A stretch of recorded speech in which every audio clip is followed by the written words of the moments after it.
fundamentally, don't ask me about Tesla. I just look at the chart. I believe we are in the beginning of a bubble, like when history will judge this time. Oh yeah, this was the AI bubble or whatever name we want to call it, but you can make a lot of money in a bubble and it can last a very long time. Bullish. Bullish. Katie? Bullish. Okay. Mark? Bullish as well. Whoa. I don't think it's that simple. Likely between at least 3 to 4 times between now and next summer. Because Donald Trump was the president and the headlines were insanely crazy. Yeah. They continue to be insanely crazy. We can't take a break over the weekend. And this is a new normal. We're just not accustomed to it at this point in time in the cycle.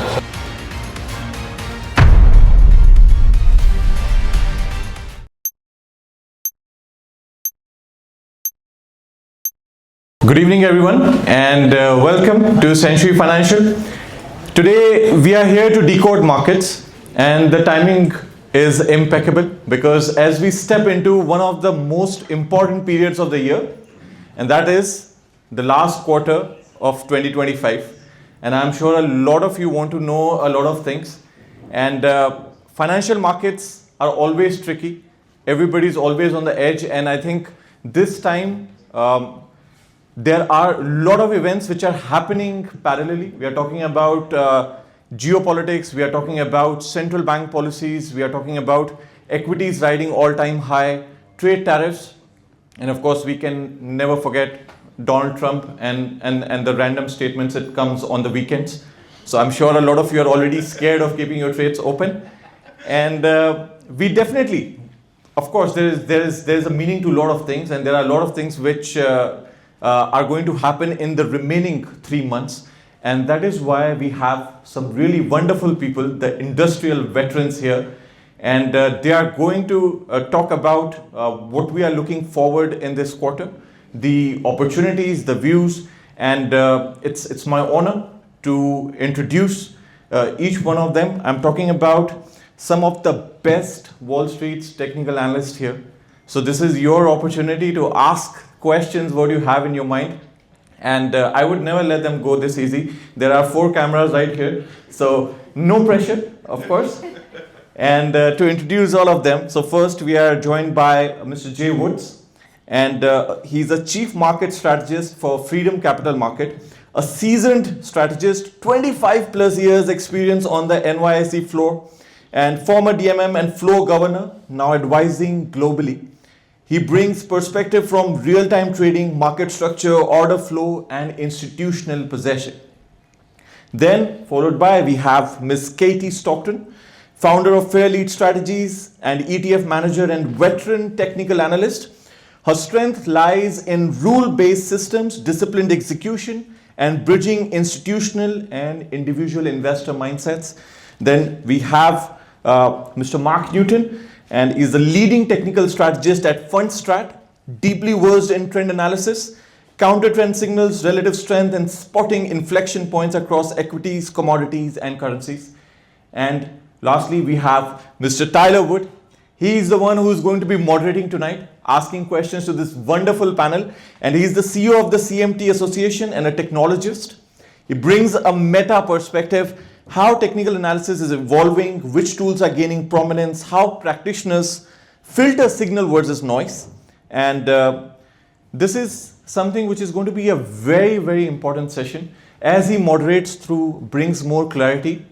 I think after the session is over, all of you, we have our esteemed clients here, we have our teams from consultants and from sales, and I'm sure a lot of you will have a lot of questions. So please take that opportunity. Once the session is over, you can connect with them, ask your questions as well.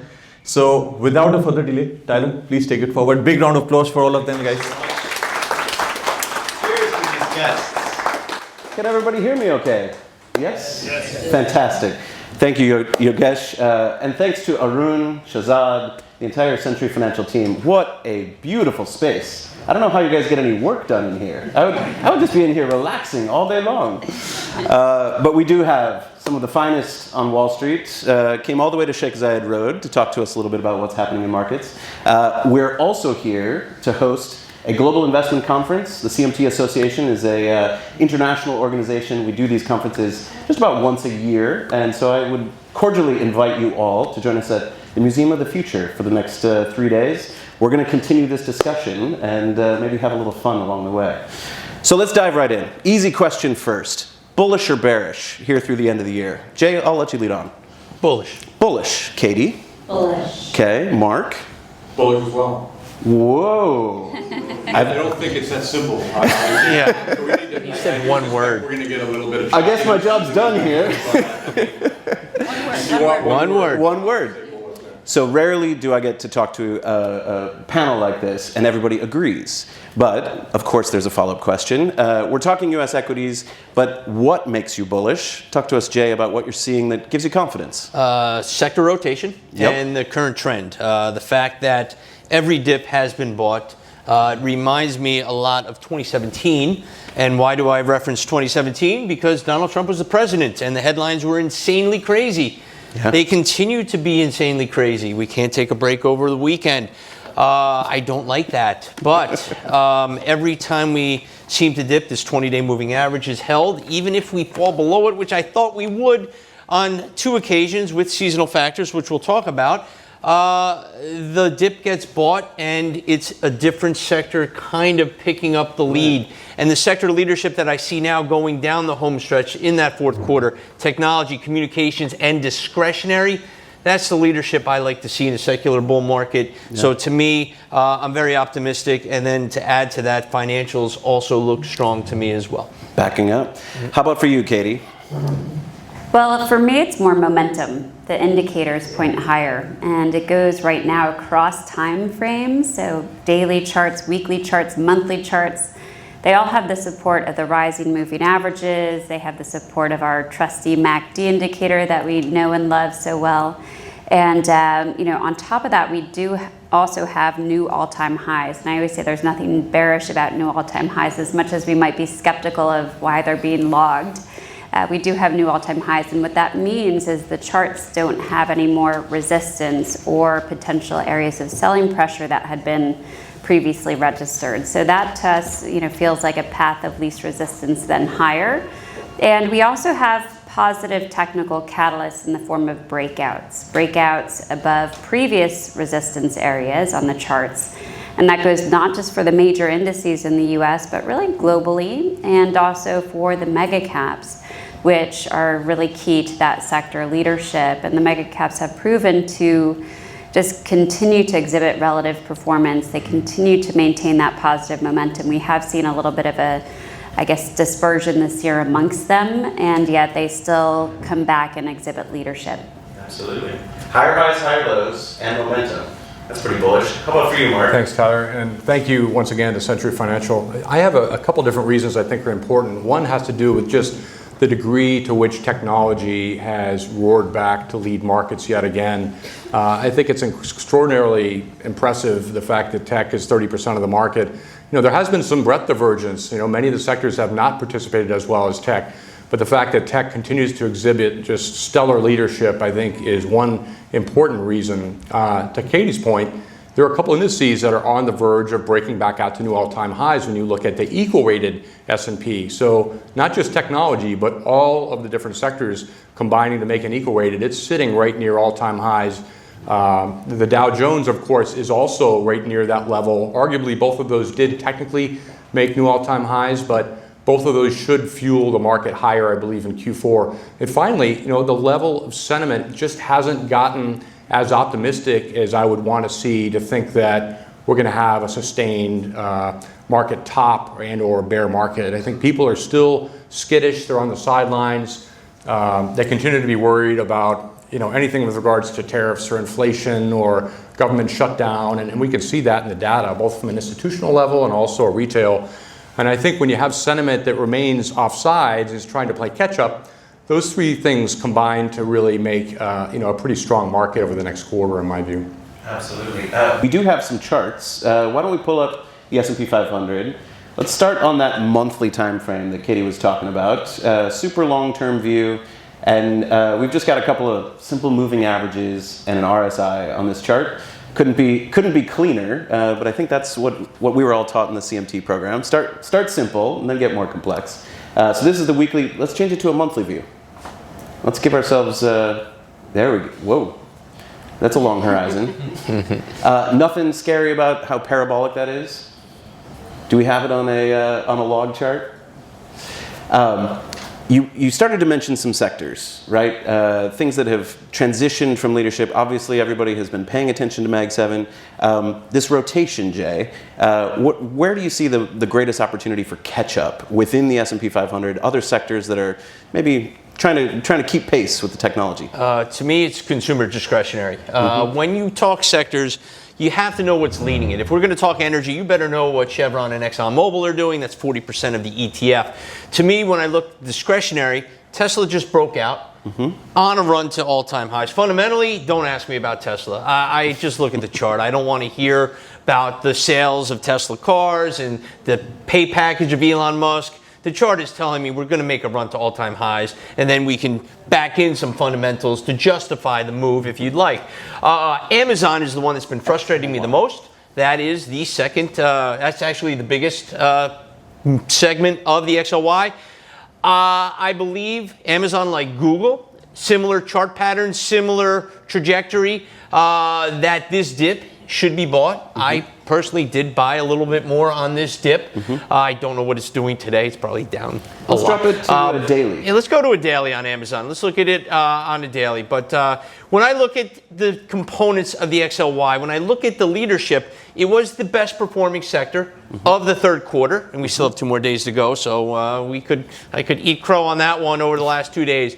But the setup there is looking phenomenal for me. And when we talk rotation, we're not seeing rotation just sector to sector. We're seeing it within the Magnificent Seven themselves. And Apple and Tesla were the 2 laggards. They're both up on the year. Guess what is the laggard now? Amazon. I believe we're going to see another test of those highs. That little saucer bottom, to me, is something I like to anticipate. Now, if I'm wrong, it breaks the 200-day moving average, then I'll get out of the trade. But a risk-reward setup is there, and I think when you put the fundamentals behind it, Amazon is going to lead. It's going to lead the discretionary sector, and then Home Depot. That's the 3rd biggest in the stock ETF. To me, the story is there. This chart setup is there. It's made a tremendous run. It's pulling back. This gives an opportunity to buy where a risk-reward setup is favorable. So from a trading point of view, I like Home Depot. Has it shown us? No, it hasn't. But I like the pattern we're seeing. We've seen patterns develop like this in technology, and now discretionary is following suit. So to me, that's the best opportunity and the sector that will take us higher. The sector that continues to make higher highs, that isn't one of the top performers, but performs steadily, is financials.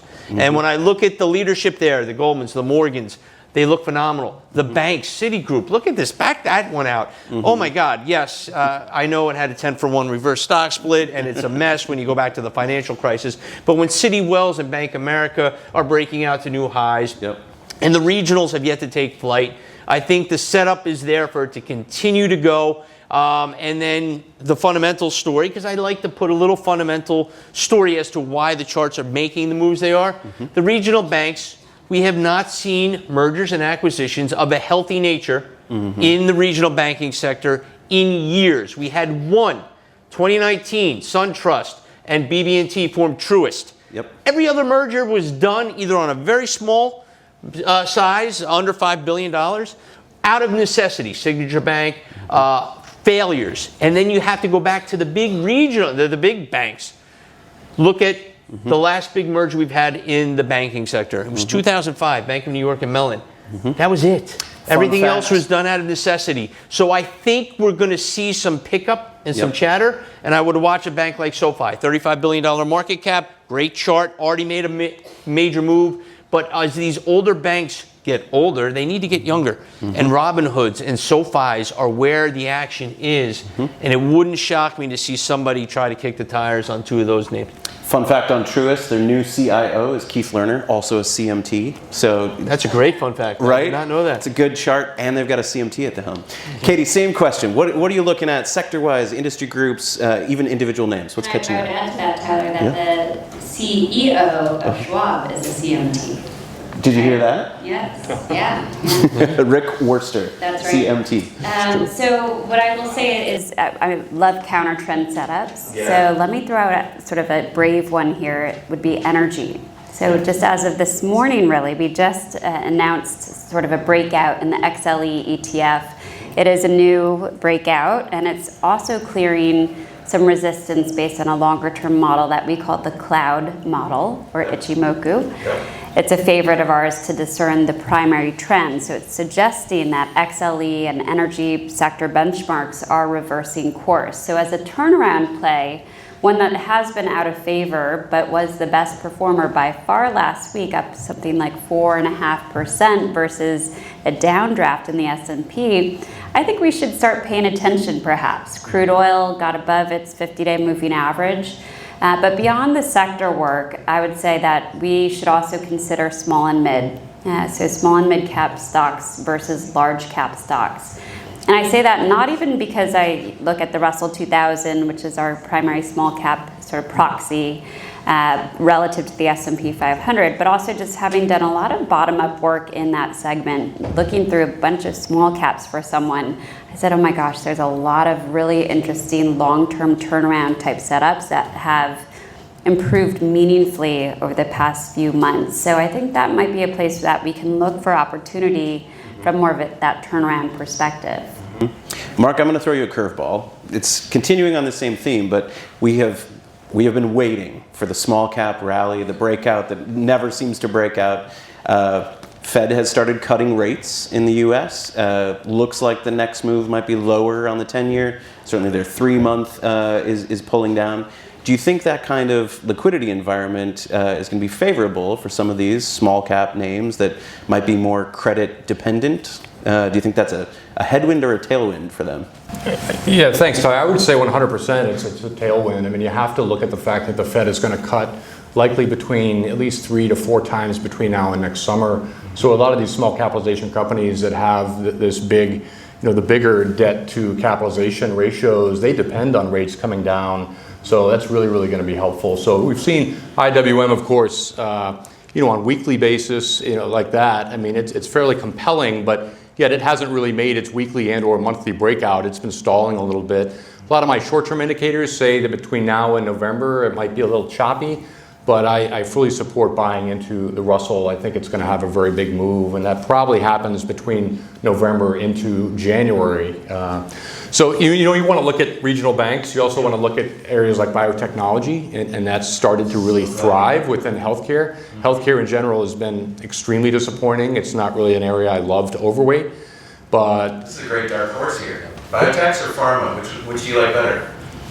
well, I don't necessarily like pharma, but I would say biotech right now for me makes a lot more sense. We haven't really seen the kind of market volatility that really warrants getting too long the defensives. That's actually, when you talk about sectors, you don't always want to talk about ones that are doing well. You want to look at the ones that actually are out of favor and have started to plummet to new lows as a way of deciphering the market. Because when you see consumer staples on a relative basis moving to 2-decade lows versus the S&P, and I look at eco-weighted, so I always want to throw out like the XLPs of the world, or even with technology, XLK, XLY for discretionary. Look at RSP, D for discretionary, right? To make an even balance. So in this way, on a relative basis, you can't see it here, but like RSPS versus RSP, eco-weighted staples versus eco-weighted S&P, is now moving to the lowest levels we've seen in over a couple decades, and it looks like over the next month it's going to continue to drop. So healthcare being out of favor, staples being out of favor. I do like the utilities more so for the power center areas within that group. I think it's very powerful. The Vistras of the world, VST or CEG, I think they're really, really strong. But a lot of the other sectors have been a disappointment over the last couple of months. They have not moved since July. And if you pull up a chart of, say, for example, RSP, you see that the market has not budged. It's really only been S&P and Qs. But so to that point, I'm waiting for the time when the financials and the industrials are going to sort of reassert themselves. For now, it's been technology, but not software, surprisingly. So software has fallen very much out of favor, and it's really been data storage. You look at the WDCs of the world, the Seagate Technologies, the ones that are just screaming many people say, well, they're overbought, and they're right. But if you look at 20-year charts of things like the data storage group, you're literally just exceeding prior highs going back over 20 years. So these companies and stocks have a lot of interest to me. So I have to lean on technology, but I also echo Katie's thoughts about small caps, and I love IWM for those that are probably have a 4 to 6 month investment time frame. So I just want to put a little highlighter on one of the points you made. As technicians, we look at defensive sectors, so consumer staples. It's buying toilet paper and tissues and the things that you need in your household. And if that is rallying and things like consumer discretionary are tanking, you've got a problem in the market. People are only buying the essentials. They're not out buying a new Tesla. They're just making sure their kids can eat. So we want to see underperformance of defensive sectors to give us a signal that the market is actually quite healthy, that there's more demand than supply for this bull run so far. Well put. Thanks, Tom. Yeah, no. This is what I do for a living, Mark. Yeah. I don't know if I told you. So let's keep going on this theme of some of the intermarket forces. And we could talk equities all day long, but we're seeing lumber 22% off of its highs from the summer. Does that scare you at all about home building? Do you see any headwinds to this bullish, very constructive market that we're seeing? Anything that would knock us off our pedestal? Well, I follow the 10-year. The 10-year has been the tell, and last September when we started cutting rates, we cut 100 basis points from September to December, and the 10-year didn't really follow through. We peaked out in equities in December, had a little bit of a sell-off, and especially in the Russell. I would like to see the 10-year stay below this 4.2, 4.25%, continue its downtrend, eventually break 4%, and then I think these are poised to take off. When you look at that lumber chart, what do I see? I see a series of higher lows. It's constructive bottoming is what I see there. Mm-hmm. Now, the story behind it is a little sketchy. Are we going to finally crack? Are mortgage rates going to crack? That will depend a lot on the 10-year. The path is there, but unfortunately, every time you think you get that breakout, same thing with the small caps. I hate small caps because I have called for them to break out, and they won't obey. They break out and fake out, but the pattern is there. You can see an inverted head and shoulders bottom. You can see clear resistance. Yep. We are there. We are on the cusp. And when small caps move, they move very quickly. So to Mark's point, he gave a time horizon when he thinks that can happen. If you hit that, you're going to hit a 8 to 12% gain quickly. It does move quickly. And when you see the small caps move, I think this will be the next leg to the overall market going higher. They're not going to go on their own. It's not going to be a defensive move. It's going to be an offensive move where we see rates finally coming in, the home builders taking off, and that is what I want to see in this secular bull market where the tide will lift all boats and you can practically buy anything with a symbol and make money. I think the setups are there. Once we get through the next few weeks going into the end of the year, I hope that this 10-year can crack 4% and that setup plays out just perfectly. So let's use our technical analysis toolkit, and we've been talking about multiple time frames. Can you take this back to the 10-year yield and give us a quarterly view? Let's go back to 1981. Yours truly came into this world and top-ticked the market in the fall of 81, and we had a 40-year downtrend on U.S. 10-year yields. Yeah. TNX for the index. Yeah. To the price. TNX would be great. That'll be a better way of. As the ticker symbol. TNX. There we go. Yeah, that's a better one. So there's our massive downtrend, right? All the way down. I think my parents' first house in 1983 had like a 16% mortgage rate. Crazy, right? No liquidity. And then we got to that crater bottom, V bottom in COVID, when we're looking at it on this time frame. You can pull us back to 2020. If you take the bottom and you scrunch the chart, then it'll actually do the trading view. Yep. There you go. So to me, we made a meaningful bottom, and then we broke above that downward sloping trend line, and now we're in a rising rate environment. Is that what the chart says to you guys? Long term? I agree with that. Yeah. What I will say though is that it's a secular shift, but maybe we're in a cyclical range, and that range, if we do see 10-year yields fall below 4%, I think resolve to the downside. You could even argue for an objective closer to 3.2 off of that, looking at Fibonacci retracement levels in our toolbox there. Yeah, I love it. What I would say to your macro point, it would be that in a way with the rate cutting cycles, that would be something that people might not want to be necessarily really excited about as it pertains to the stock market, right?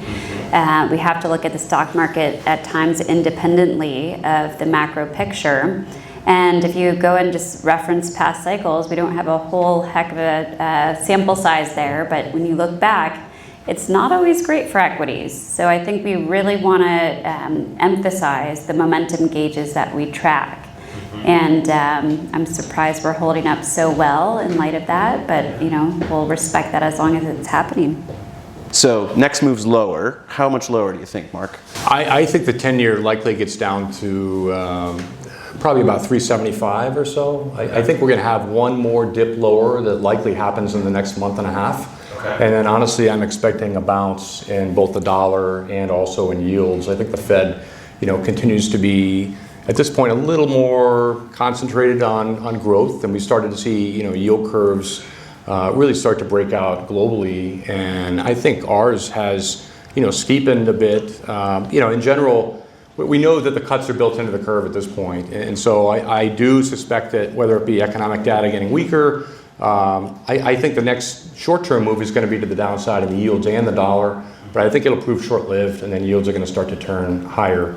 So you ask about the one risk, it is that Treasury yields on the long end start to push back higher, and I think that, for me, I was a former homeowner. I sold my house last August. I tried to get ahead of the curve in the US and take a little money off the table after most of us made about 50% on our houses after COVID in about 5 years' time.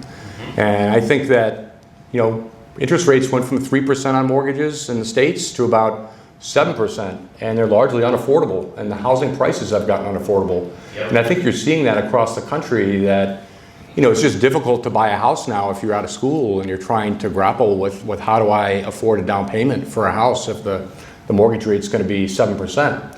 So that's good and bad. I think in general, we need necessary corrections, but if the Fed is going to be cutting rates substantially, that could be good news and help to buoy the market if rates come down sharply. So I am actually expecting that we could probably weather this and it won't be as dramatic. Home prices typically run in about an 18.6 year cycle that last bottomed in 09, it last bottomed prior to that in 91, and prior to that the 70s. So we're getting close to a time when actually the pricing should be starting to peak again. The question is, can we avoid a recession or not? And I think we've seen signs of Scott Bessent. They're literally going to try to put their foot on the gas and let the economy run hot. So, if rates continue to come down, they're going to do all in their power to try to keep the economy and the stock market going. And I think that's generally a good sign for investors. Eventually, we all have to worry about bubbles forming, but I don't think we're there, despite the fact that spending is high and no party wants to address it. So, yeah. As technical analysts, we're also students of history. So I think we learned that when rates peaked over the last 15 years or so, every time the rates went up, Fed had to step in, market started to tank, and then we went down lower. But there are periods where a rising rate environment or an inflationary economy can be really good for the economy. If we look back to the 1950s, we saw a long run through the 60s that was all inflationary. Do you see a future, and now I'm asking you to look 10 years out, even in a sharply rising rate environment, are there securities in those sectors we were talking about that could still do well, even in a sharply rising rate environment? Things that you would think of as a safe haven. I think technology will continue to thrive in this environment. Mark used the word bubble. I believe we are in the beginning of a bubble, like when history will judge this time. Oh yeah, this was the AI bubble or whatever name we want to call it, but you can make a lot of money in a bubble, and it can last a very long time. And to me, we are starting to inflate that bubble, and the strength will continue to be that mega cap growth. And if you want to talk about history, I think history is going to really rewrite how we look at things. I think COVID is going to be an asterisk like the steroid era in baseball was, and we're just getting to a new normal. I don't like the fact that young homeowners can't buy houses because prices are high and rates are going higher. But historically, rates aren't that high. Right. So I think the rates can stay at these levels, maybe come in to 6%, which could cause a nice rally. But I don't think that history is going to look at this time and judge it to something that we've seen before, because this is new and this is a new normal. We're just not accustomed to it at this point in time in the cycle. Yep. How about for you, Katie? Gold miners, right? The golden word. Let's talk about gold. I mean, gold is just a proper long-term, short-term, intermediate-term uptrend. Yep. And we recently had the catalyst of a breakout from a range within the broader uptrend, and it just acted as this great catalyst for more upside. So it's a testament of why we are always looking for breakouts, and also why we're very respectful of support levels. So gold, throughout this range that it had for a few months, just never broke down. It just held up. It kept meeting buyers at a certain level. And with that in mind, it showed it had a floor even when it had gotten overdone, if you want to call it that. So just honoring that uptrend and seeing the explosive maybe bubble in the gold miners. I don't know. I've never gotten so many questions about gold miners as now, so I don't know if that's a good or a bad thing.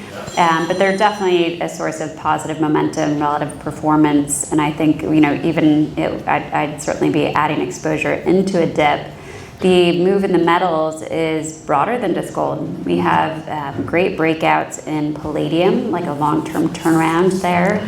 Platinum has a triangle formation, which is one of my favorite patterns, price patterns. It's when you see a neutral sort of narrowing range and then you break out, and to me it feels like the highest probability formation, because the explosive move, just like we saw in Tesla after it advanced from a triangle formation, it just tends to be really immediate, explosive, and fairly reliable. So very encouraged by the action in the metals more broadly, including copper, which we highlighted in a note today. So pretty interested in that area. Absolutely. How about for you, Mark?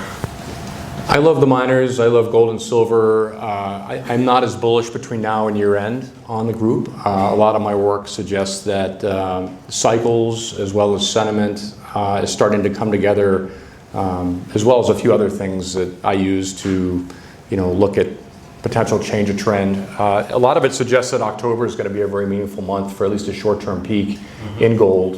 We have a monthly RSI on gold now of 90.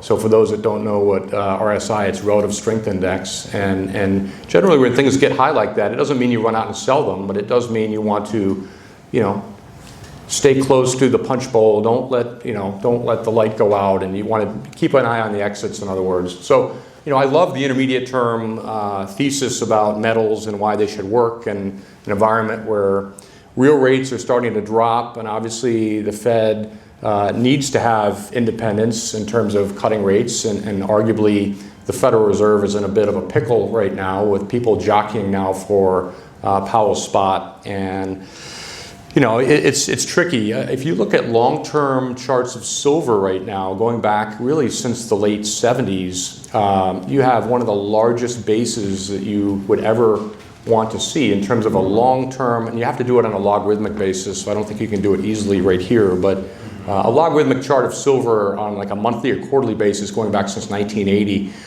is truly a phenomenal thing to behold right now. I actually like silver, and I'm long more silver than gold personally. It's been outperforming since April. China, of course, being very, they're one of the largest silver ore importers in the world, the largest. And as an industrial metal, it's used to make all different kinds of things that are now coming into fashion. We talk about EVs and everything else. So, I love the story. I'll try to do something to protect or hedge my holdings, I think, in about a month. But I think we're still in sort of probably the 7th, 8th inning of a pretty big run up in the metals. And the trend is your friend until it ends. I don't want to be the guy that's selling as things move up, but at the same time, most of us who have been in the metals all year long have made a lot of money, and they're getting very overbought. And people are starting to pay attention that gold's had the best run in years and years and years. So I don't think it's going to prove to be an easy road at this point between now and year end, but I would look to buy pullbacks into next year into the metals, and probably will exit my own position or hedge them in about a month. I wanted to ask you a little bit about seasonality. History has told us August and September tend to be more volatile in equities. We didn't see a lot of weakness for those 2 months. Does that mean that seasonality has been delayed or fully disobeyed? And is there a signal in that? If the markets aren't following traditional seasonal patterns, do you look for that anti-correlation as a signal in and of itself? It's difficult to say that since something didn't work that now it should. I mean, everything runs in different cycles. And so, yes, the fact that August and September have been fairly resilient for risk assets in general, does not mean that you have to just simply go to sell because October is heading here. But, my own cycles do show the potential for mid-October into mid-November to be a time of weakness. And not only for equities, but potentially for cryptocurrencies, and also for the metals. So it's not because it didn't happen and now it should, but it's more just, keep a close eye on things. We'll talk about this a little bit more tomorrow, but I look at seasonality and cycles a lot. And if you took like a certain amount of money and invested it only from, November into May, you would have done about 100 times better than if you took money and put it to work between the times of, traditionally to May, sell in May, go away. You say, oh, it's funny, it doesn't work. But in general, it does in the long run. And you don't do nearly as well. And if you use a MACD timing system on that, you can improve those results dramatically. So I do believe in seasonality and cycles. And I think, we're in a fairly robust, an amazing cycle right now. A lot of things are working at a time when nobody wants to believe they are, or has been begrudgingly long, but doesn't really truly believe. And it's still very early in the AI cycle itself. So to think that, things are overbought based on valuation is sort of silly when we're literally just in the process of, seeing AI getting kicked into gear. And you're hearing these companies talk in their earnings reports, and they're just, the demand is off the charts. It doesn't mean that we're at the high. I mean, in my view, I think that this is a multi-year secular boom in AI. But anyway, we got to get into it. Let's go into AI. In the phase, as Marianne Bartels explained to me, we start with the semiconductors, then we move into software, and then we're going to see it play out elsewhere.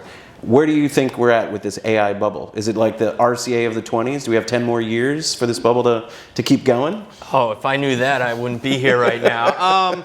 No, I still think there's a lot of juice to be squeezed out of this trade, but you're going to see a lot of speculation, quantum stocks, what the next nuclear stock is going to be. There are going to be some crazy names. What I haven't seen, though, is froth. The IPO market still, historically, not really taking off. We are seeing some speculative names, the Circle, the CoreWeave, Astera Labs. Those IPOs have come out, they've done well. But we're not getting that boom that you tend to get at the end of cycles. There's not that euphoria just yet. Once I start to see that, once I go to the New York Stock Exchange and there are 2 or 3 IPOs a day, not a week, a day, that's when we're getting a little near the top. These quantum names, the Rigettis of the world, the IONQs, I have played them from a trading point of view. I don't talk about them when I talk to my clients, but yes, I'm a trader by nature. I see opportunities, I take them with compliance's approval, of course, because I can't just go out and buy and sell stocks. But there are going to be ebbs and flows, but the cycle is just starting to heat up to me. I still think those big mega cap names, the Broadcoms of the world, NVIDIA's little brother, no one talks about Broadcom. That stock has been a juggernaut. It continues to impress. Every dip looks like an opportunity. But we are starting to see in software selectivity. the Adobes, the Salesforce of the world, they don't look good.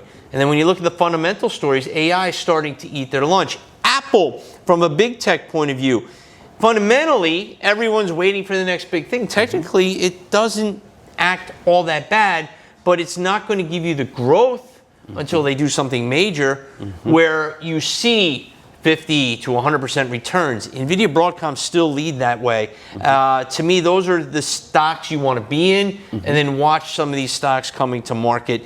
There are opportunities, but I still think broad-based big cap is where you want to be, and then with a little extra discretionary funds, start to play some of these names. And if we want to go, and we talked about this earlier, into how you look at some of these names and how you want to chart them, it's tough on a longer term time frame, because when we talk to audiences, I think we want to be mid-range to long range, and then if you want to go deeper in the weeds and talk about that Circle IPO and how the anchored VWAP has been the trend to follow, then we can talk about that. But right now, from a broad-based point of view, I still think there's a lot of room to run in this name, in these big cap names. And yes, I know what NVIDIA and Broadcom have done over the long term, but I still think there's ways to go. Yeah.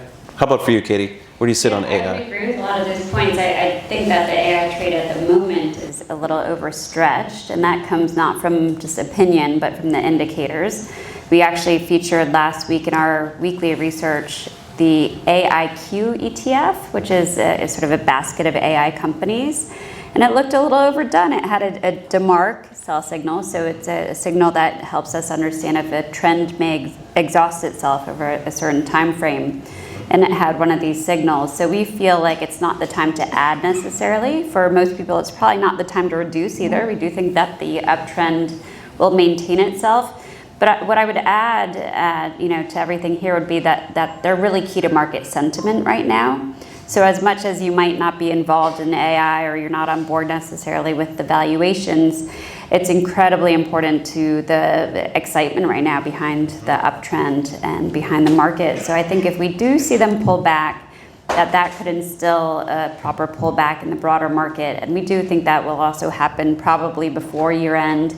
So that will have a better buying opportunity. And so we have to differentiate by time horizon as to when we think this bull cycle will really sort of press the reset button. And seasonally, we never let the seasonals necessarily guide our analysis or our opinions, but they are sort of in that good to know camp from my perspective.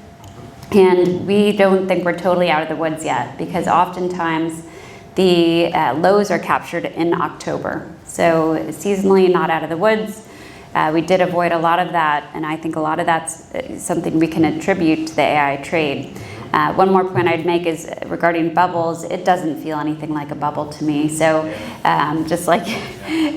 that I just remember sitting and watching all these stocks, many of which are not here anymore, right? So this was that speculative .com boom. Anything you assign the .com to just ripped. And I mean, every day you'd go in another 3%, gaps all over the chart. So really a parabolic move in the way that even this AIQ does not reflect that. It was a lot of gaps on the charts and a lot of names that you could argue were really very poor quality because they didn't last very long. Yeah, for those of you that remember Siebel Systems or Exodus Communications, I mean, those stocks traded for maybe a couple hundred times PEs, right? So you're certainly not seeing that in this environment yet. I think both of you mentioned a couple things I wanted to sort of tie into my own thoughts, and one is that time frame is really important. When you say do you want to own it or not, what is your own personal time frame? What is your own personal risk tolerance? That will decide whether you own something. Do you use technical analysis in your work? If so, then if you buy something and it starts to turn against you, will you hedge or get out or buy more? And so those are all important questions. I think that the AI boom is likely going to last for years and years and years, and we know that for a couple reasons. One is that what the companies are telling us is that the demand is still off the charts, and so that's really, really important. I'm not a fundamentalist by nature. I only got to level 2 of the CFA, and then I discovered the beauty and accuracy of technical analysis, and I never went back. But I don't think the demand has waned, whatsoever. I think that's an important point. So look, you look at sentiment, you look at the earnings power of some of these companies that have delivered. I think it's really, really important. And I'd be a buyer long term. As of short term, over the next 6 to 8 months, I would look to buy dips in these. If you're very short term, then that's your own prerogative as to how you wish to trade them. Right. So those trading intraday basis, what would they look for as a signal for a nice short-term move within this secular uptrend? Jay, let's start with you. What are the tools that you would use to tell you, all right, here's the spot to get short? Well, for those that don't know my history, I was a professional market maker for 28 years. I said 25 plus because I didn't want to give my age away. And now I'm a market analyst for 5. And short-term trading gives me the biggest rush, and I miss doing it the most. So I would use candlesticks, 5-minute charts, 1-minute charts. Anchored VWAP has totally changed the game, how the day trader looks at things. That's continually evolving. The way we use social media, we could go deep in the weeds on short-term trading. So I kind of want to pull away from that because I don't think that is what most of our audience is focused on. Yep. So can you repeat the question? Because I kind of lost it in I was the excitement of getting to talk about short-term trading again. Did you see how excited he got? It was a little frothy in the mouth. Yeah. There's a guy who spent 30 years on the floor of the New York Stock Exchange. 5 minutes was a long time. So 5 minutes was a long-term chart. Yeah. Amazing. I was going to ask all three of you, what's a trade that you really like, and then what's an investment that you really like through the end of the year? So, Mark, let's start with you. You were talking about some spots where we might see weakness and then rally through the end of the year. Tell me a trade and an investment. I'd like Tesla as a long position between now and probably January. Some of my cycle work, as well as what I just know about the company. I own a Tesla, and I followed Elon Musk for the last 2 decades. And I think what the company's doing now with just the robotaxi rollouts and the self-autonomous driving, the Oculus build-out is very exciting to me. So a lot of people still don't even call it a technology company. They just think of it as a car company, which is completely false. You really have to study the vision and what's being done. And I think technically you look at the chart on a weekly or monthly basis, going back, and you have the making of a very nice longer-term cup and handle pattern extending back since 2021. Short term, it's really starting to get momentum. Daily, weekly, monthly type momentum all starting to trend very sharply higher. There remains a lot of negativity, and the media is quick to jump on Musk whenever he does something wrong. And it was a political stock for some time, and now that's starting to change, which I think is good for the company. But in general, I think that's something I don't mind as a trade. I think as an investment, I don't mind owning treasuries here, thinking that TNX in general is going to start to roll over between now and at least in the short run, probably over the next month and a half. But into next year, we're going to see a more meaningful, even on a bounce, I think we're still going to pull back pretty sharply next year in both the yields and the dollar. So I like being long treasuries. Take the guy out of Morgan Stanley. You can't take the Morgan Stanley out of the guy. He comes up with bonds. My goodness. I'm just teasing you. Katie, a trade and an investment. I could add on to the Tesla. I see the same thing. The triangle breakouts are so high probability. I love the cup and handles. But to add more value, on top of that, IWM, look at the long-term cup and handle there, right? I think if we see a breakout to new highs by IWM, that would be a really meaningful long-term opportunity. We also like Brazil, EWZ, the ETF is a great way to express a view in Brazil. It's a long-term turnaround, much different chart, but notice there, you could kind of envision the downtrend line that it's breached, right? So as a turnaround, we're very compelled by Brazil. But in terms of between now and year end, because we do expect a pullback in higher beta areas of the market at a certain point, whether it's next week or in 6 weeks, we obviously have no idea. But because of that, I'd actually be inclined to look for things that don't look like the S&P 500. So to get sort of more evidence in your favor, look for things like energy that have short-term breakouts. We love breakouts, and that would go, by the way, from an intraday perspective as well. And we love on the intraday charts the DeMark signals. So Tom DeMark has a suite of indicators that are really very value add over these very short-term time frames. So we use that, of course, it's a third-party service, so that's the catch. But energy, I'd source for new short-term ideas. And I'd also, as much as utilities have been a source of underperformance, if you can find an electric utility that can be sort of a periphery AI trade, I think that would be a great place to maybe park some money between now and year end, because it would be insulated in the event that we do get a corrective phase, right? That relative underperformance could actually benefit it in that environment. If yields go down, which I suspect they might, well then a lot of these utilities are high yielding, so that might further allow for a bid. And then there's that little AI bid. So if we see the more overextended in their appearance names start to lose their hold, well, investors are still very bought in, I think, to this trade and might source other periphery trades around it. Absolutely. How for you, Jen?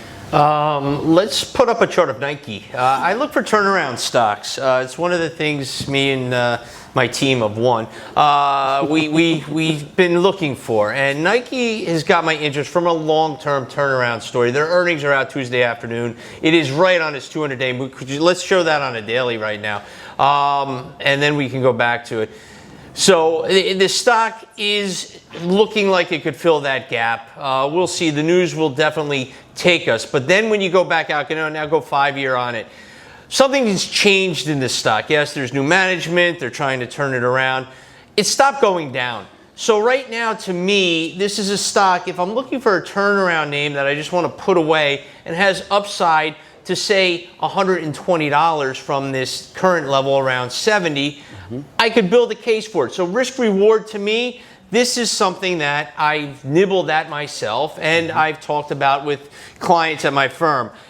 So 1, it stopped going down. 2, it's made higher lows. 3, it's gotten back to above key major averages. The moving average right there is the 50-week as we look at it there. It has something to reverse. And it's got new management. It's got a possible turnaround story. So the risk reward to me is something that I look at. Lamb Weston, which is a French fry maker. You all know it. You all eat McDonald's French fries. LW, the symbol there. Look at the chart. It's like looking at Nike all over again. But yeah, it's LW is the symbol there. Boring. These are boring names. I'll give you some stocks that I love long-term, put them away. But we're starting to hammer out a base risk-reward setups for a turnaround. Are there earnings out also after the bell? I believe Tuesday. It could be Tuesday morning. So we could wake up tomorrow and you could be like, who is that guy talking about LW? It looks horrible now. But these are what I look for when I start to see turnaround companies. You're not going to hear about them on TV unless you follow me on CNBC Pro. Then you may hear me talk about them this week. But long term, I like Google, and I call it Google. Change the stock symbol to ABC. It's available, by the way. And I'll call you Alphabet. But GOGGL, long term, we've had a major breakout, major run. I would look to buy this on any pullback.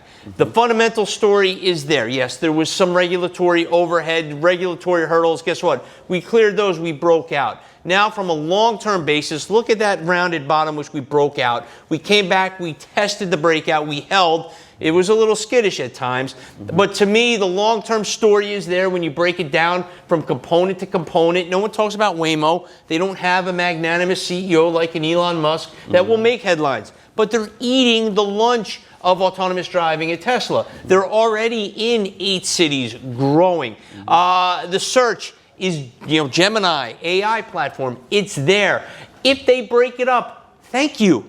Break it up, please. Remember AT&T? I remember they broke that thing up into little pieces. And if you own one share of AT&T, you got 11 different stocks and you were loving life. So to me, Google is the stock over the long term. I own it. I would buy more if it got to retrace to this 200 to 220 level. But over the long term, that is probably my favorite stock of the mega cap stocks that I would and have gotten investors into over the long term.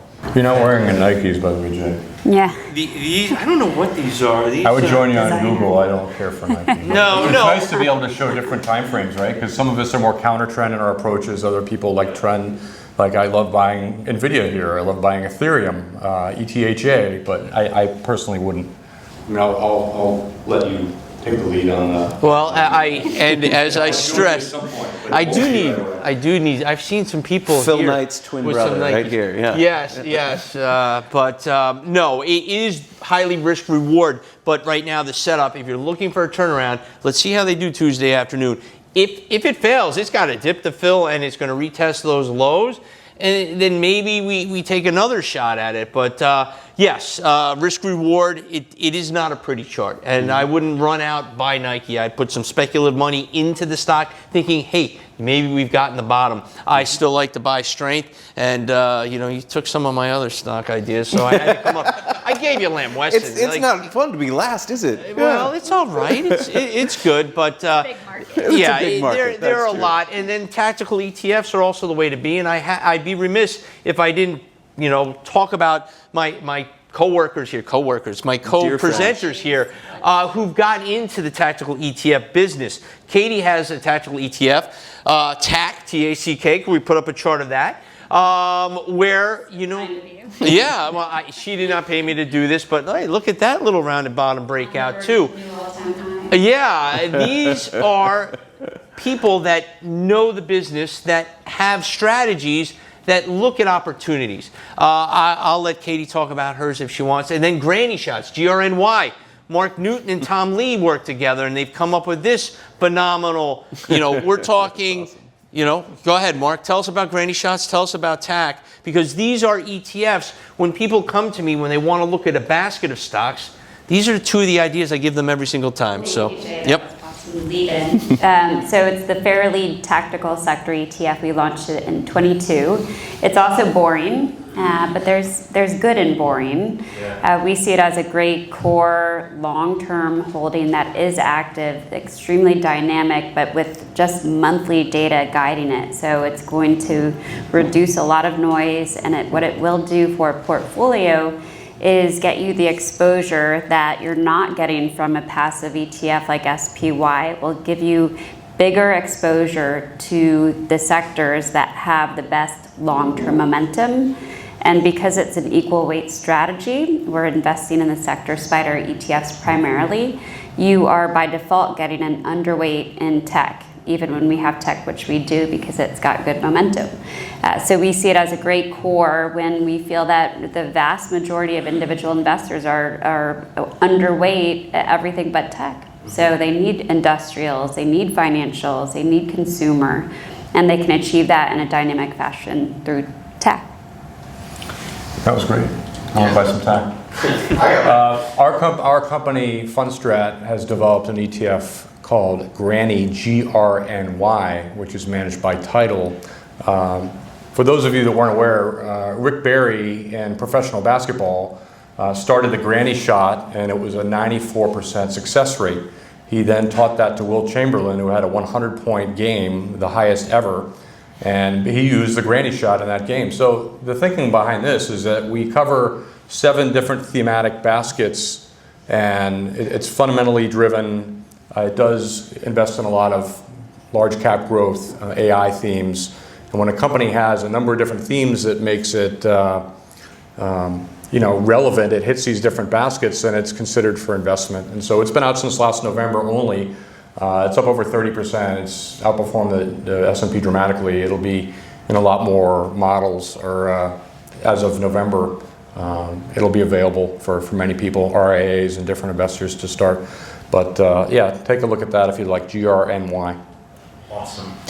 I get to hang out with these folks in New York. They're not always in Dubai. So I want to open it up if there are some questions from the audience for our guests tonight. Tickers you're looking at, tools that you're reading about in your CMT studies, things that you want to know about relationships that they talked about, anything. And while you think about your questions, I'm going to ask my last one.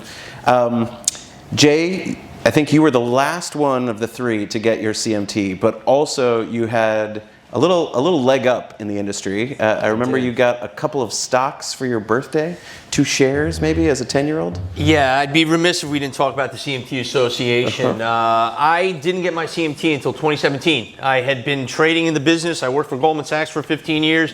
Why do I need this? I'm already at the best firm in the world. I'm trading successfully, but things had changed. The market continues to change, continues to evolve. And then there was some peer pressure, Tyler, and then sitting in the front row with us is one of the founders of the CMT organization, Ralph Akampora. Ralph also happens to be my uncle and got me 2 shares of stock when I was 8 years old under one condition, that I charted them on a weekly basis, paper and pen. Remember we used to do that? And I did, and I had no idea what I was doing. And I lived in the greatest city in the United States, Philadelphia, Pennsylvania. And Ralph lived in New York. I see the Eagles logo up here on your wall. That is phenomenal. Go Birds. But Ralph would come and visit from time to time, and he would want to see this chart. And hey, yeah, what am I doing with this thing? And he connected the higher lows. This was IBM at the time. And boom, he goes, what is that? Well, it's going up. That's an uptrend. So it was basic, it was simple, and at 8 years old I was charting stocks, but Ralph analyzed the market. I wanted to trade. And now I bring the trading and the analytics, and I try to bring them to an audience which has different time frames. So it's very difficult to judge the audience, because I know some people want to talk to me about anchored VWAP trading and minute by minute, and then others will talk about long-term investing. But the CMT really brought it all together for me. It brought me a great community, first and foremost. The people in this community all root for each other. We go on TV. We don't agree all the time. In fact, some of the greatest debates come at these events. Yes. And that's fine. I don't really use the mark or Ichimoku. I keep it a little more simple. I use MACD, RSI. I'll use Fibonacci to really hammer home what my targeting is. We all have different styles, and what works for us has gotten us to be on great platforms like this. And you may have an indicator that you're working on. I know Tom DeMark. I know, I don't know Fibonacci. I think he goes back to the 1500s. Brando is related to him. But I know John Bollinger. I know people that keep creating different indicators. It's a great community where we share ideas and we grow. So when I got the CMT, the test was a lot harder than I thought. I failed level 2 by one question. I went to the CMT office and I yelled at this gentleman here. I yelled at Gordon Scott. And one question wrong, and it was about a candlestick. I love candlesticks also, by the way. But the CMT, it makes you stand out in a crowd. When people see that, it does mean something now. And I wouldn't have a career on financial television if it wasn't for having that designation and doing the work and continually trying to learn, because markets are evolving. The way that things change and the speed of markets is something like we've never seen. But there's only one fact that remains true, and that's price. And to be able to study price and price patterns and to know the core ingredients of that is what the CMT organization gave me. So being involved with the CMT organization, being on the board of directors, that's a thankless job. I hate you for that. But no good deed goes unpunished. Yeah, right? it's too much. But no, it's a great group of people that like to share ideas and support each other's work. And having that knowledge base under me, I still go back to my CMT level 1, 2, and 3 books, which didn't exist when I took 1 and 2, was read these 6 books and learn. Now the curriculum is really impressive and it continues to improve. So it's something worth studying.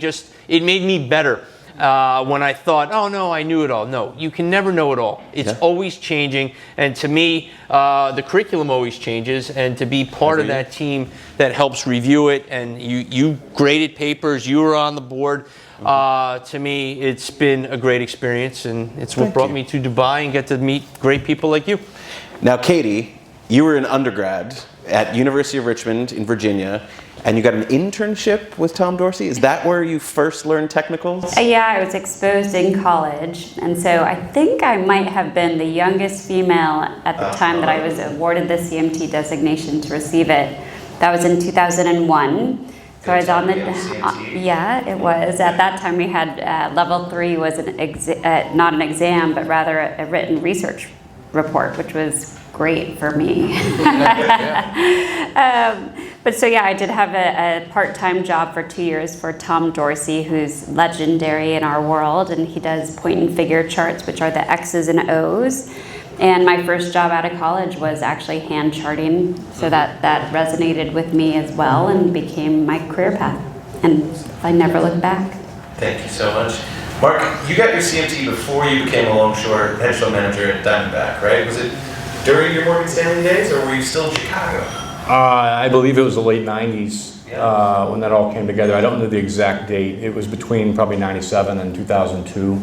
It's a good time to study. I've been doing technical analysis for about 30 years or so. And so, you know, actually when I was in high school and my dad invested some money for me for college, and, you know, I remember just picking up the newspaper and looking every day and having a fascination for how price moved, how price advanced, and just starting to study more, wanting to understand, you know, what was going on behind the scenes. And I always had a fascination and interest in markets.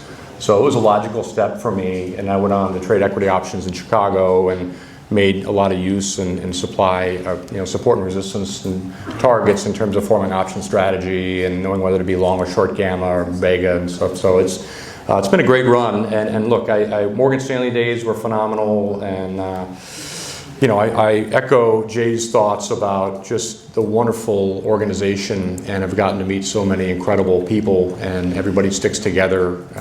You know, I think that, you know, for many of you that don't utilize technical analysis, I think you really do yourself a disservice. That it's such an incredible tool and helps you really to take the blindfold off and really understand, you know, how fundamentals, you know, eventually can lead stocks higher. But honestly, you know, utilizing technicals along with fundamentals can truly give yourself a huge edge.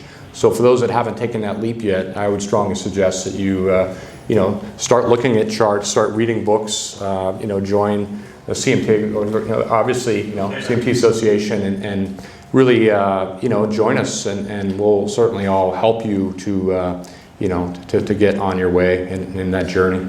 Fantastic, you three. I can't thank you enough for flying to the other side of the planet, giving us your time and your expertise. Now's your time. Anybody got a question? I see one. Yes, sir. So I'm looking at, I want to know insight on 2 things that I'm watching right now. One is trade desk. The stock got included in S&P, and since that it has been tanking. Yeah. So these are discounted by. And the second thing I want to know is Ripple. Do we see a breakout in it and heading towards $5 or $10? So for the podcast listeners, I'll repeat the question. First question is Trade Desk, which was recently added to the S&P and tanked, and now it is at a discounted buy. So I want you to unpack that for everybody. And the follow-up is, what are our thoughts on Ripple as a altcoin in this next rally? So let's start with Trade Desk. Support, there's support, and yeah, so it's come down. This is what we call a retest. So when you see a relief rally, that's followed by a retracement to that same support level. And so right now, I would guess there probably is some kind of DeMark signal. I can't remember if the chart actually has it at the moment. But I think at least now you know what your risk is, right? Because you want to make sure to not own that stock if it takes out the support just shy of, it looks about 40. And so when you have that defined risk and it's tolerable, then if you believe in the fundamentals of the company, I think it could be a good time for a counter trend position.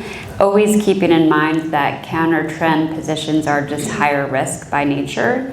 And because of that, being very disciplined in having some kind of risk management in place, right? Whether it's an option strategy or a stop loss, that systematic approach, I think, to technical analysis and investing is key. I agree with Katie's thoughts with regards to risk reward being at major lows that it's hit going back over the last 3 years.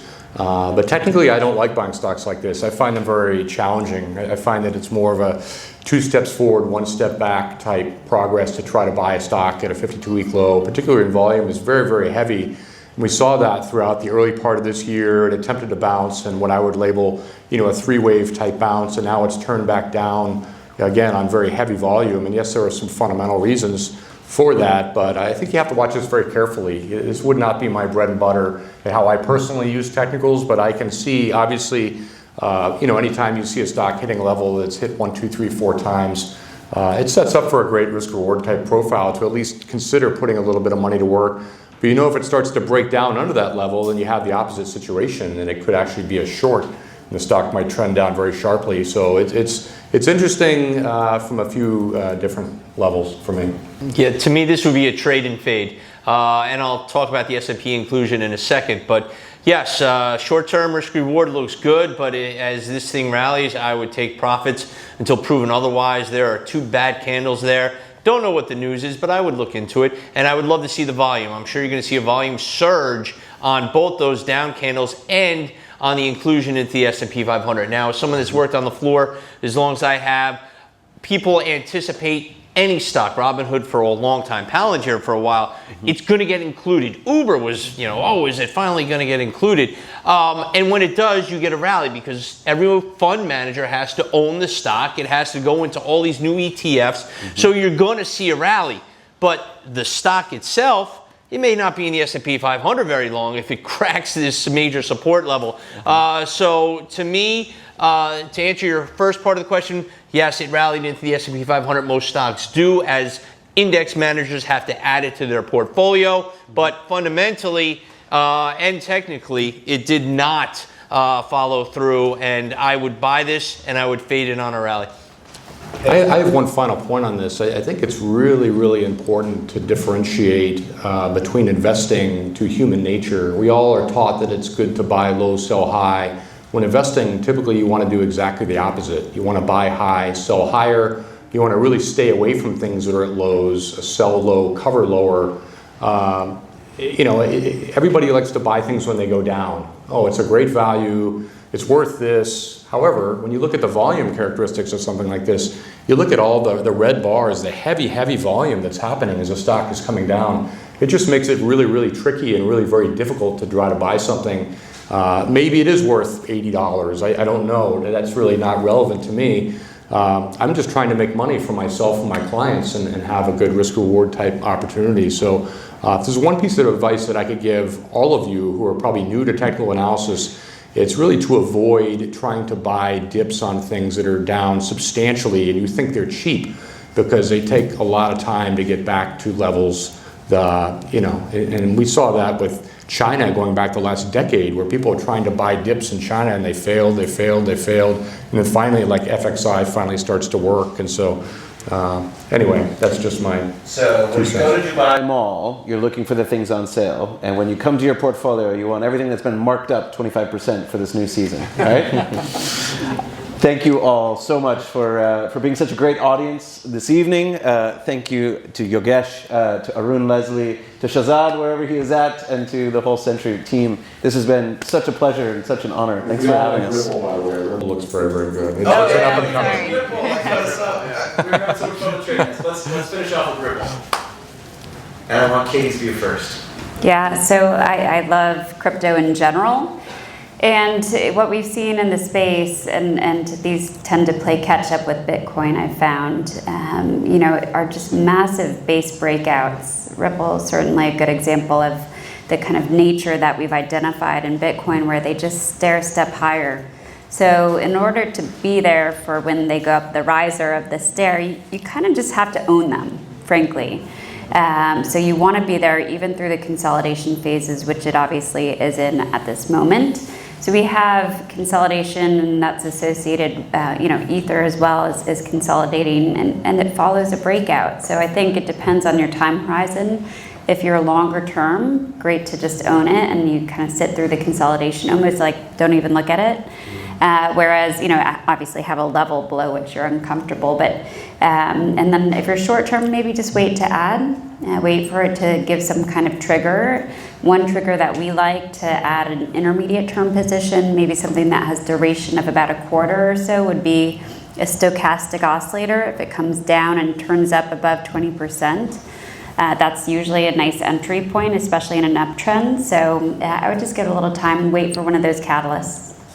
I don't want to give away the whole store, but at the conference over the next 3 days, we have a couple of portfolio managers coming down from Europe who invest strictly in cryptocurrencies and have developed a great tactical rotational strategy based on the Bitcoin cycle. And so when you see Bitcoin dominance versus the altcoins, it's going to be an incredible session, but you got to be there to see it. So I encourage you all to come join us over at the museum. Any thoughts on Ripple? The only thing I love about crypto is the only way to trade it is using technicals. I don't know when their quarterly earnings come out. I don't know what the news was. I mean, yes, there's news based on the different exchanges it trades on, and how the Trump administration is looking at crypto. But there's no Shiller PE ratio. It's all technicals, and the setup here looks pretty nice to me. So I'd be long. How about for you, Mark? Closing thoughts. I like and own Ripple. I think it's actually better than Bitcoin between now and year end. I think it probably gets to 4 to 450. One thing is interesting, if you look at the total 3 index, TOTAL 3, you exclude Bitcoin and Ethereum, and it just includes all the other cryptocurrencies, and it looks exactly like the IWM, like we're on the verge of a pretty massive intermediate term breakout, which honestly is great for, not to steal your thunder for the other, but it looks, honestly like we're going to have a pretty decent Q4 for alts. So for those that care about that, Bitcoin probably gets to 130, 135, but I don't see a lot more. And I would favor Ethereum, Solana, and Ripple personally. Mark, that sounds like a Charles H. Dow award-winning paper studying breadth in altcoins. Yeah, just more about the rotation, and in different parts of the cycle where Bitcoin usually takes the lead and then starts to fade towards the latter part of the rally. And so we're getting close to that, where I won't spoil it for what next year holds. But, it's been a phenomenal 3 years of moving higher, and that won't last forever. So you have to use technicals and keep trends in matter. Brilliant. Yogesh, any closing thoughts for us? First of all, thank you so much, everyone. I think this has been one of the best hours where we have learned so many things. I don't know why nobody's raising hands, but I'm sure. How many of you are short on gold at the moment? You see some hands raising up. So this is going to be a two-part question from my end. First of all, how many of you are short on gold? And I see a lot of people who have not raised their hands. So Does that mean you're long though? You don't know that either. Like, are they all I'm sure a lot of them are short, and they are not raising hands. But just because they are, and without show of hands, if you were to give them one advice at the moment, what to do with that position? What to do with a short position on gold at the moment? Right now? Look, I think it all depends on your time frame. It depends on your risk tolerance as to how big of a position you have as a short position. I would immediately cover it and consider waiting about a month and then putting that on again when you see trends break. You want to see price go to at least a new weekly low, at least a new multi-day low before you even consider putting on something that would break the trend. So you've had 7, 8 weeks in a row that are higher. It doesn't make me want to short anything until I see evidence of that changing, personally. I would say it's against our better judgment to recommend a short at new all-time highs.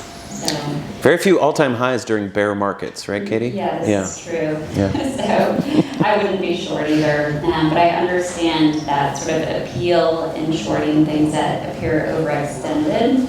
And I agree with you, Mark, that you just really want to see some kind of momentum downtick at a very minimum to support that position. We are watching for these kind of steep uptrends, the 20-day moving average. Once the 20 days start to roll over, well, then you've got an excuse.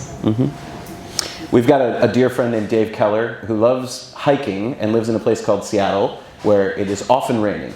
So if he was talking to us about this chart of gold, he would say, all right, you see this massive parabolic rally, it might rain this afternoon. So right now you're packing the car and you're bringing the kids' umbrellas and your rain slicker and you have the gear ready for when that storm might hit.